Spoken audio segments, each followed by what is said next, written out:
Hello ladies and gentlemen and everyone else, welcome to Ted's Booze Cellar, the premier alcohol review show here on YouTube with me, your most gracious host, Ted. It is currently 20 minutes to 7 on the 13th of July 2023. I hope I'm finding you all in a good state of affairs, and if I'm not, then I hope things improve very soon. Now, I thought even though a lot of the recent sort of like canned cocktails I've reviewed have been a very much a mixed bag, I thought I still want to try and find ones that are pretty good, because I do remember like over the last couple of years I have reviewed a few really decent ones. I do remember the I can't remember if I have reviewed it, but the mojito one by Moth is actually pretty good, in stark contrast to the sour gin vermouth Negroni cocktail. That one was pretty bad. But we're going to be going today to a distillery that I know do make good stuff, and that is Brighton's very own Brighton Gin, and this is their Raspberry Crush, which they made in collaboration with Sips Up. This just seems to be a very sort of straightforward sort of like gin and tonic kind of shindig, but with a little bit of an interesting twist. So it says on the can here, the taste of a perfect summer, whatever the weather.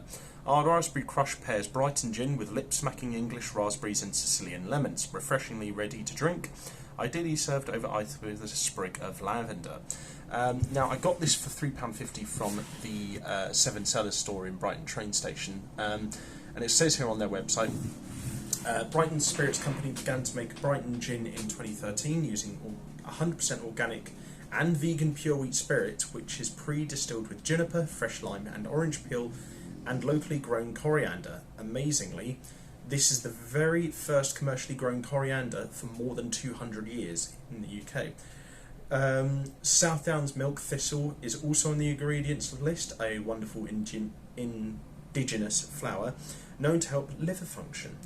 This ready-to-drink cocktail uses English raspberries and Sicilian lemons to create the perfect summery cocktail. It's alcohol percentage of 4.8%.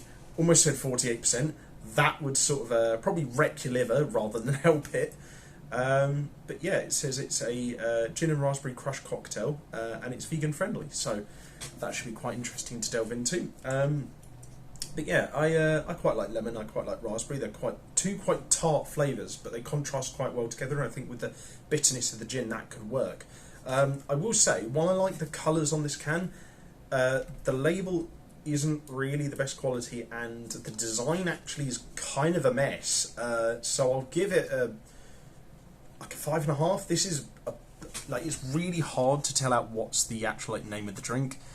Yeah, I don't know. It's just a really weirdly designed label. The colours are nice though, like I said. So I'll give it a 5.5 out of 10.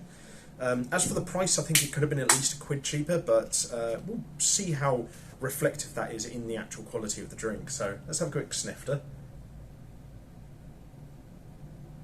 Mostly getting raspberry with the slight underlying smell of like lemon rind, and then this almost floral sort of like lavender after smell. It's a really nice nose. It's just there's not really much of the lemon, but what is there is really nice. So I'll give the nose a good 8.5 out of 10. Generally smells really nice, just maybe a little bit unbalanced, but anyway, let's have ourselves a quick palate cleanser of water first, so we can judge this objectively as possible. Although then again, this is based off mostly of my opinions, so how objective can it be?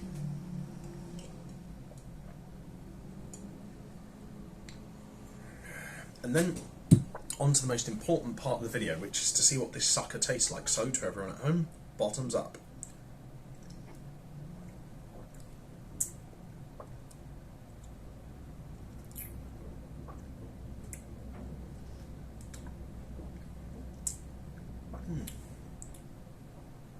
A little bit of a muddled texture.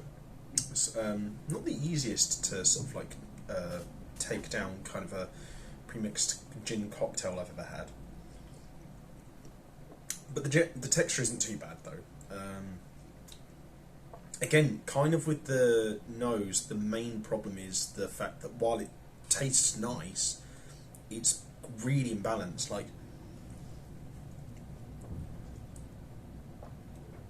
the raspberry flavour is nice, but it's so overpowering over all the other flavours. Like, there's this tiny tint of like floral summeriness at the end, and then like you can kind of taste a little bit of the juniper and sort of like lemon rind in the undercurrent of like the flavour.